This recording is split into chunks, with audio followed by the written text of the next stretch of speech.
Hi, my name is Robert Chambers with the Chambers Group at Engel Volkers Colorado Springs. Today we'll be discussing the first step in a series of videos about what buyers need to know to begin the process of purchasing a home. Whether this is your first purchase or the most recent of many, the steps remain the same if you want to have a smooth transaction and great communication throughout the process. The first step is to find a great realtor who is local to the area you're moving to, especially if you're relocating from another state. You'll want to be sure they have the experience to help you by anticipating issues they've experienced in their market, navigate the ever-changing landscape, and negotiate and craft your offer to stand out in the sea of other possible offers and put yours in the best possible position once you find a home.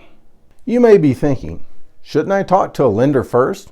Well, yes, that's intuitive, and yes, unless you're a cash buyer, you'll want to make sure that your income and budget meets the requirements to be able to qualify for a home mortgage loan.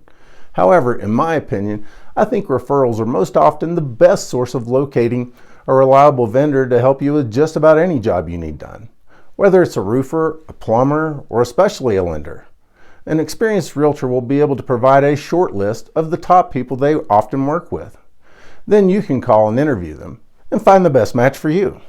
The listing agent who represents the seller of the home should look out for and advise their clients about the benefits and drawbacks of one offer to another, especially in competitive markets with multiple offers. When a listing agent knows the buyer is working with a reputable local lender, possibly someone they've worked with in the past, they can pick up the phone and verify buyers are capable of making the purchase. A great lender will typically make the call to the listing agent on the buyer's behalf once they know the borrower has placed an offer on a particular address. This is known as great service. Now that you're aware of the benefits of making the realtor and lender connection, you're ready for the next step. So let's move on to the next episode of the buyer's steps to purchasing a home. If you find these videos helpful, please like and subscribe, share with others, and click that notification bell to make sure you don't miss out on new information. Thanks for watching.